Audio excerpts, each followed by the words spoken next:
My buddy Will Perdue had a busy weekend. He was on the call of six different games Thursday night and Saturday from the region in Orlando, which included Tennessee beating Louisiana and then toppling Duke. It also included San Diego State's two wins as well. So I thought this would be a good time to get Will to join us. He joins us by phone. Big man, how are you? George, I'm doing well. I'm kind of trying to switch back into NBA mode as the Bulls here got 12 games left, but still keeping an eye on this NCAA tournament. It's been quite enjoyable, to say the least. Oh my God, it's been Looney Tunes. Going in, did you think Tennessee could beat Duke? No, I was curious if Tennessee was going to beat Louisiana. Quite honestly, because of the fact that they were limping into the NCAA tournament. They were 5-7, George, in their last 12, and did not look that good in the SEC tournament. I know they beat Ole Miss, but now listen, some of that was aggravation on my part because as I'm getting ready for the SEC tournament, I'm trying to figure out what teams are going to play. Watch all four games on Friday, and I literally watched the Tennessee-Missouri game 100% convinced that they were going to win that game. And then all of a sudden, the same thing kind of came up and bit them in the ass. No Ziegler, no closer. They struggled in the last 4 minutes and lost. So I'm thinking playing against Louisiana, a team, that surprisingly is better than people think, even though they're like, Louisiana, who are they? They tried to give that away in the last 4 minutes as well. So going into that Duke game, I was just like, man, and as well as Duke played against Oral Roberts, I literally thought maybe they had a 10% chance. What do you think went on Duke's end of this? I didn't get to see a lot of it. Watson texted me and told me he just thought physically Tennessee just ran over Duke. They really did. And if you go back to that Orlando region and you look at the two teams that came out of Orlando, they were the two teams that had the best defense. And when I say best defense, I mean all around from top to bottom. I mean scheme. I mean how they played the screen roles. I'm talking about rotation. I'm talking about, third, fourth, fifth effort. I'm talking about bodies on the floor, deflections, just, as Watson said, totally taking teams out of their comfort zone. And then I saw it when San Diego State played Furman and when Tennessee played Duke. You could see it in their shots. You could see it in their body language.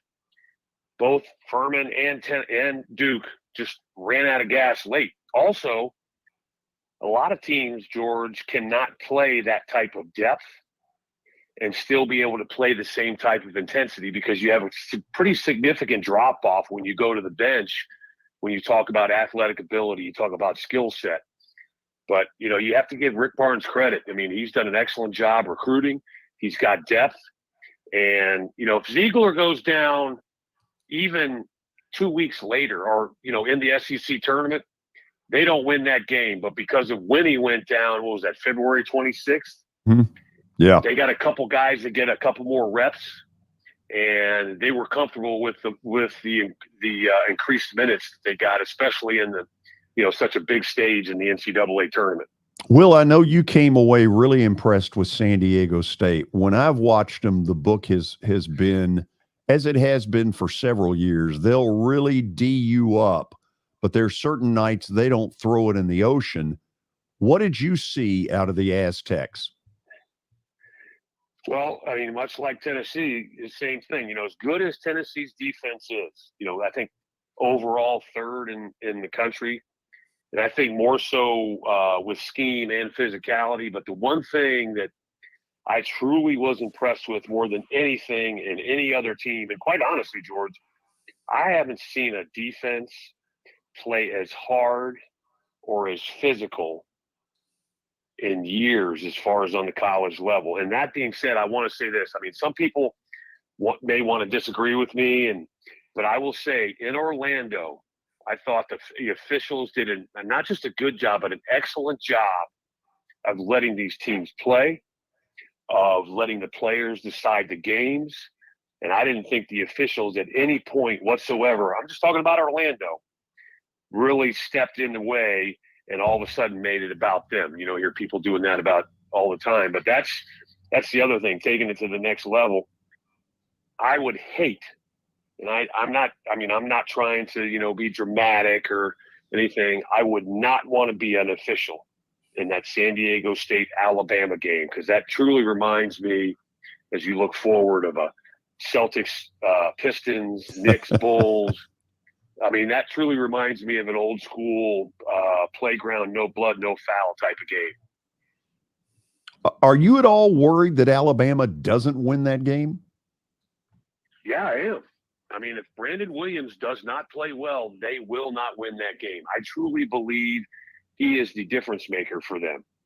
You saw when they played Texas A&M in the SEC championship, he was the reason. Now their defense did an excellent job of just shutting down Texas A&M, who you and I sat there and watched in person just dominate Vanderbilt, have one of the best halves of basketball we've ever seen.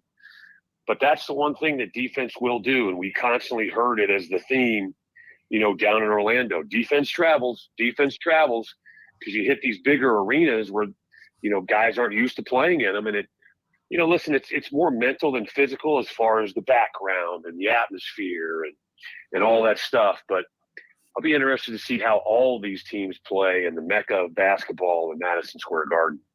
I got one more, and then I'll turn it to Watson. How hard is Furman to play?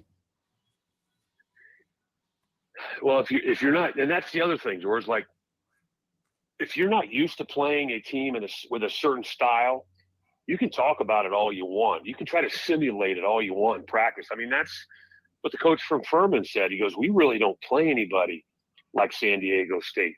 We really don't play, there's not a team in our league that we can go back and look at film and simulate, what they're going to do.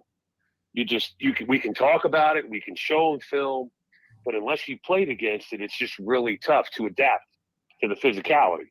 Same thing offensively with what Furman does, as quick as they play. They reminded me of the Phoenix Suns, the ability to run on maids. Unfortunately for Furman, they really never got in a rhythm with their offense. Their defense is what won in the game against Virginia, that 1-3-1 track. But just either against Virginia or Furman, they really never, because they're the type of team, much like Alabama, from an offensive standpoint, they're very streaky. When they get hot, all of a sudden they've knocked off 10, 11, 12 threes in a row, and they can make an 8-point deficit into a 12-point lead at the blink of an eye before a coach can jump up off the bench and call timeout. Watson, it's all yours. I tell you, Will, when I said this earlier on the show, and I'll give it to you and let you comment on it. When they interviewed Rick Barnes after the Louisiana game, and you may have even seen this, they asked him about Duke, and he said, well, everybody's already got them going to the national championship, so I don't know what this matters. I said right then, look out. And Tennessee was different, and to me, they were loose as goosies. Will, I've seen them a lot during the year.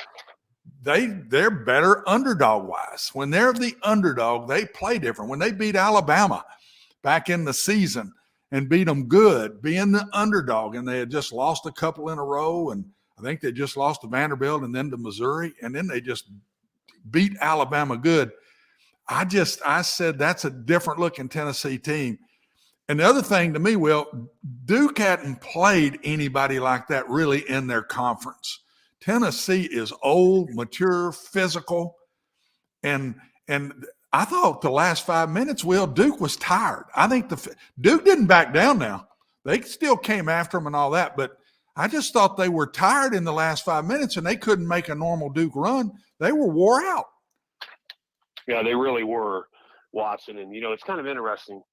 I made a comment. I was kind of joking around, on the radio, but Tennessee's defense, and remember, I talked about, I even think San Diego State's at even a higher level than Tennessee, but they remind me of a python, right? Python wraps itself around you, yeah, and every time you exhale, it squeezes a little more. You take a breath, you exhale, it squeezes a little more. That's what I talk about, the inability to try to replicate that. I would imagine who's ever playing Tennessee and San Diego State, throughout the season, whether it was Vanderbilt, LSU, they probably in practice threw a 6-man on the floor from a defensive standpoint, and you had to try to score against 6 people. I mean, that's really the only way you can prepare yourself to do that. And also what I loved about what Tennessee did to Duke, Watson, was they extended their defense. Yeah. They didn't necessarily press full court. You saw them all the time, put a guy out there. But that's just slowing the ball down so that when they get it into half court, they have less time to run through all their options on defense. But the minute you step across half court, it's on. And then it's a full situation to where, you're taking contested shots, not just shots, but you're taking contested shots late in the shot clock. And the other thing you saw with Duke was, Tennessee had the size in order to be able to compete with those 2 young freshmen that Duke had. And, I'm going to give you 2 names. I know Kamwa had a really good game, against Duke. Keep an eye on him. I think he's one of the keys, but the guy that I really like that nobody's really talking about, I know that Rick Barnes has talked about, point guard by committee, but I think a guy that has really stepped up on both ends of the floor, not necessarily from a scoring standpoint, but just what he brings to this team, is Meshack. And to me, we can talk about shooting and all this stuff, but he's the key because, the other thing that now with him on the floor, playing extended minutes, he played throughout the whole year, but now playing extended minutes, you can screen roll, you can switch with the bigs. He has the ability to be able to keep those bigs off the backboards and force them guys to have to really work. Sometimes when you switch, it's a huge mismatch. But with Meshack out there at 6'4", 200, it's not as big as it may be a mismatch height-wise, but he's also really good at getting into a big's body and knocking them off balance and making them work really hard on the switches to even try to catch the basketball. Well, and you comment on my next question. I'll throw it still back at you and let you even comment on more. The thing that surprised me in the Tennessee game was that Tennessee could get in space with them and Duke couldn't go around them and create stuff after they beat the guy on the floor. Tennessee did a great job of stopping penetration throughout the game. And as an old cocky high school guard, and when I played, man, when somebody can like that get you and engulf you like you're talking about the Python, that's intimidating. And I was really surprised at the way Tennessee did not let them get in front of them and just pass them by on the floor. Yeah, you saw Proctor for Duke continually try to get by these guys. He couldn't do it. And even you saw, I think it was about the 6-minute mark of the second half with, Tennessee just constantly laying their bodies on these guys. I saw Proctor, push it up the floor quick. But as soon as he got across half court, he was looking to give it up because he just knew that, okay, here comes the double team. Somebody, as you talked about, throughout the year in the ACC, I've been able to get by that initial line of defense, but I'm just struggling to get by my primary defender. And that's another thing. I'm glad you brought that up because, as important as it is for Vescovy to be able to hit shots, that dude is an underrated defender. I mean, he puts it all out there. We actually interviewed Vescovy after the game. He was exhausted. And he's like, I loved his answer. He says, there's no reason to have anything left in the tank when you walk off the floor. He said, I can rest when the season's over. Oh, and I commented on that earlier, Will, exactly. I thought I was as proud of him. I think he laid everything. I don't think he came out of the game. I think he laid everything he had on the line, everything, and just played his heart out. That's also something, Watson, where I think this team has stepped up the next level. Key got some important minutes throughout the year, but, he played really well, in that game against Louisiana. He picked up the scoring. But, I mean, it's still by committee. But I'm going to tell you one last thing. It's kind of funny. And, George, you'll get a good laugh out of this. So, Plavsic, he really doesn't have a future after college. Now, he may be able to go back home or go over in Europe and play in some of those B leagues over there and play professionally, but he's not going to play in the league. You know, and he decided to come back. Good move on his part. But, you know, I watched Tennessee games, and he was starting earlier in the year, and they changed the roster. And I asked Rick Barnes about it. AD was huge, obviously, in that game against Duke. But, you know, I looked at Rick Barnes, and George, you'll love this. I said, hey, Coach, is Popchik his own worst enemy? And he just looked at the media guy, and he looked at me, and he said, yeah. And I said, that dude sits out there and talks so much trash for a guy that at his size does so little. And I said, man, I wish I could play against him back in my day. So I'd be in his head in the first 90 seconds of the game, and I might go for a career high. And Rick Barnes just started laughing, and he looked at the SID, and he goes, well, he's kind of got him figured out, doesn't he? And I just said, listen, if you can somehow just get him to dial it back with the emotions and just play, man, just play, that team would be even better. I mean, he's key for them, George. He's not going to play 40 minutes. But if he can stay out of foul trouble, you know, he did two things in that Orlando series. They're playing Louisiana, and they run a play for him, which I think rightfully so, because you're trying to get Jordan, their best player for Louisiana, in foul trouble, right? And he scores on him. He runs down the floor and does that little too small sign, and I'm like, come on, dude, it's the first play of the game. Or are you kidding me? And then at the end of the game, Jordan has a 19-12 double-double. And I'm like, well, I think we know who won that battle, but Tennessee won. And then you look in that Duke game, and that one time, remember, he gets a rebound and he swings his elbows and gets an offensive foul. And I'm like, what did he do that for? I mean, it's just, you know, and I don't mean to be picking on him, but I'm just telling you, he's important to this team, and he's got to learn and figure out. And Rick's talked to him. Rick said, I tried to talk to him. You know, there's a reason why he's coming off the bench now and not starting.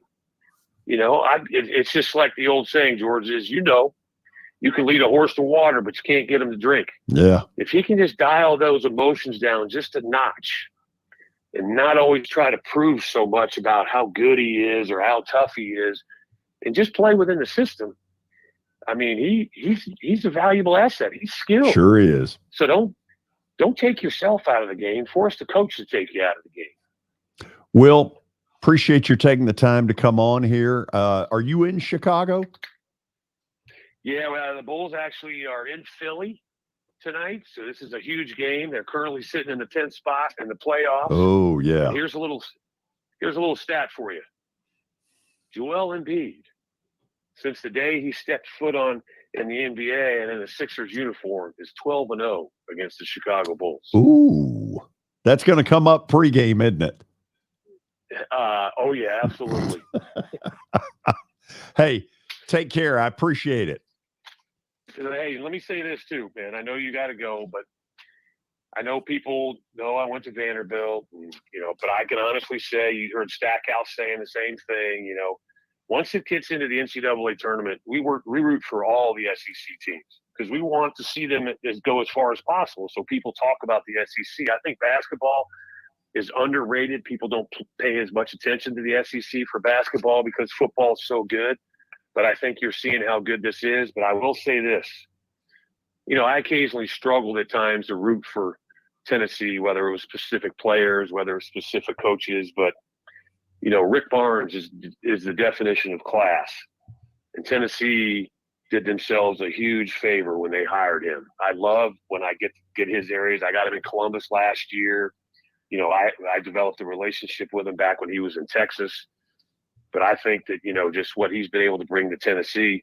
And I can tell you there's a lot of people that were not Tennessee fans that are now because of Rick Barnes. You're exactly right. Amen. Talk to you here soon. All right, you got it. Good talking See you, to Will. you too, Watson. Good talk to you, Will.